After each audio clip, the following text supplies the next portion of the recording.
Салам алейкум, хурметли милләттәштәр, хаумалы дуслар, здравствуйте, уважаемые подписчики канала Комитета Башкирского национального движения за рубежом. Сегодня мы продолжаем рассказывать о нашем проекте будущего независимого Башкортостана, каким мы его видим. В предыдущих двух наших выпусках мы поговорили об административном устройстве и политическом устройстве будущего независимого Башкортостана. Сегодня мы поговорим о важной составляющей любого независимого государства – это экономика. Итак, каким мы видим будущую экономику независимого Башкортостана? Республика Башкортостан будет осуществлять свою экономическую модель развития, основанную на глубокой переработке природных ресурсов с внедрением инновационных технологий, развития IT-технологий и поддержки частной собственности и бизнеса. Будет проведена национализация всех природных ресурсов Республики Башкортостан. Мы говорим о национализации, а не о государствовании. То есть смысл в том, что все природные ресурсы Башкортостана, все, что приносит доход от башкирской земли, является достоянием всей башкирской политической нации и должно служить ей. Поэтому, если частные или смешанные компании работают от природных ресурсов нашей нации, это возможно только при двух условиях. Первое. Но сейчас, прежде чем я расскажу об этих условиях, я бы хотел сказать коротко, что такое башкирская политическая нация в нашем понимании. Это все те граждане Республики Башкортостан, которые живут в Республике Башкортостан, являются, еще раз говорю, ее гражданами, вне зависимости от национальности, вне зависимости от вероисповедания. Это могут быть башкиры, татары, чуваши, марийцы, русские, удмурты и так далее, и так далее. Любые национальности, которые проживают на территории Республики Башкортостан и являются ее гражданами, они все составляют башкирскую политическую нацию. Итак, две составляющие, два условия, если компания работает, разрабатывая наши природные ресурсы и перерабатывая. Первое. Они должны работать так, чтобы не уничтожать окружающую среду, природы республики, а также не вредить здоровью ее населения. То есть условия контракта должны быть такие, чтобы производитель брал на себя все необходимые расходы по экологическому производству и предотвращению вреда населению, а также нес ответственность за нанесение ему, населению имеется в виду, и республике вреда своими заложенными в страховой фонд активами. Что это означает? Это означает то, что любая компания, которая будет заниматься разработкой и переработкой природных ресурсов, должна нести ответственность перед населением и перед республикой. Она должна обязательно вкладываться в инфраструктуру той территории, где она будет работать. Она должна нести социальные обязательства, она должна строить дороги, она должна строить школы, детские сады, больницы, какие-то культурные здания культурного значения и так далее, и так далее. Она должна обязательно брать определенный процент на работу, определенный процент населения местного. Она должна отчислять доходы в местный муниципалитет. Обязательно. Допустим, по примеру индейцев Северной Америки. Они, как мы все знают, да, они сейчас на данный момент живут в резервациях, это территории, можно сказать, что это государство внутри государства. У них там свои законы, которые не подчиняются законам Северной Америки, Соединенных Штатов. И любая компания, которая собирается там что-то разрабатывать, она заключает договор, контракт с этим племенем индейским. Это племя индейское смотрит на историю этой компании. Если эта компания где-то в чем-то там, скажем, была замечена в каких-то махинациях, в недобросовестной разработке, то с ними не заключают контракты. Если с ней все-таки заключается контракт с какой-то компанией, то они входят в активы, да, то есть часть активов переходит часть доходов от активов переходит этому индейскому племени. То есть они становятся собственниками части этой компании и получают доходы непосредственно напрямую. Вот. Но второе. Примерно вот что-то такое я вижу. Я не сравниваю башкирское население с индейцами, но еще раз говорю, компании, которые должны работать на территории Республики Башкортостан, они должны нести ответственность и обязательства перед населением и перед республикой. Второе.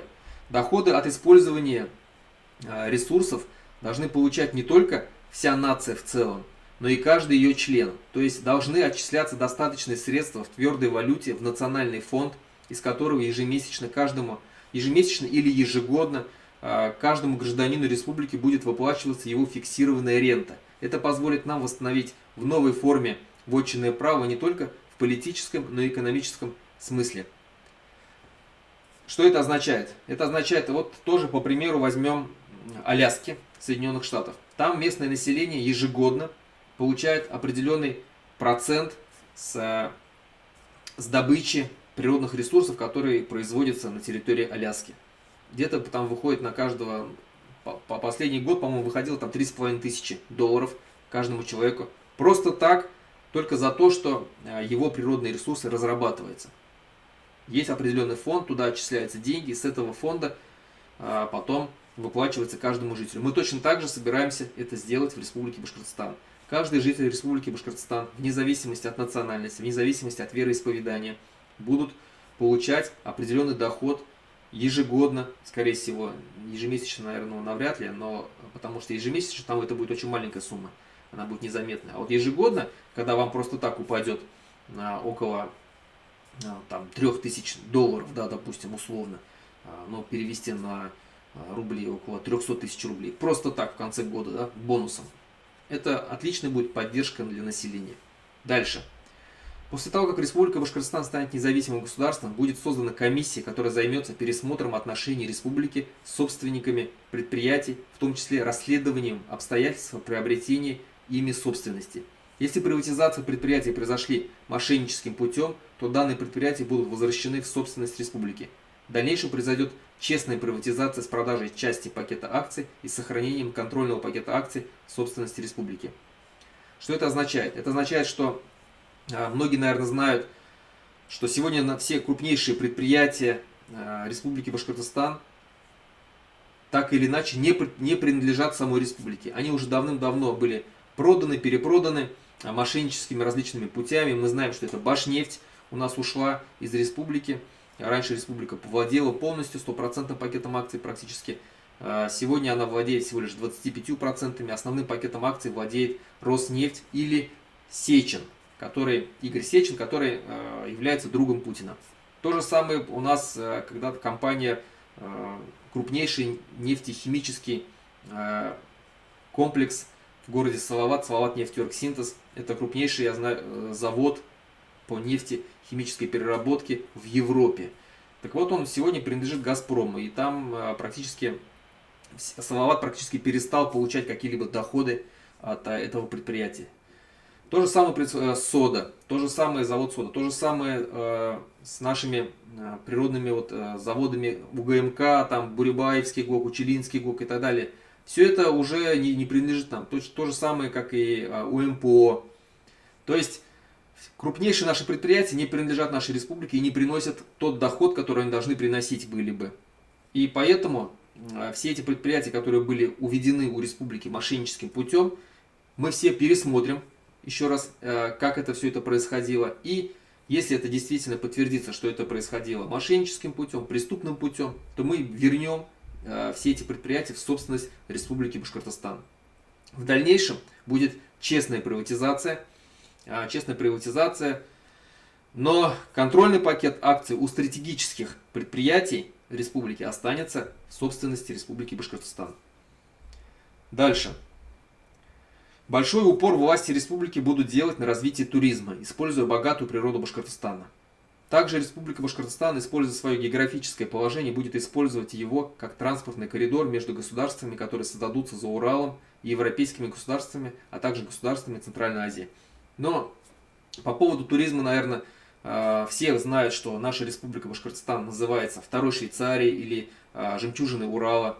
У нас очень красивая природа, у нас горы красивые, пещеры, водопады, различные ущелья красивые и так далее, и так далее. То есть что посмотреть людям.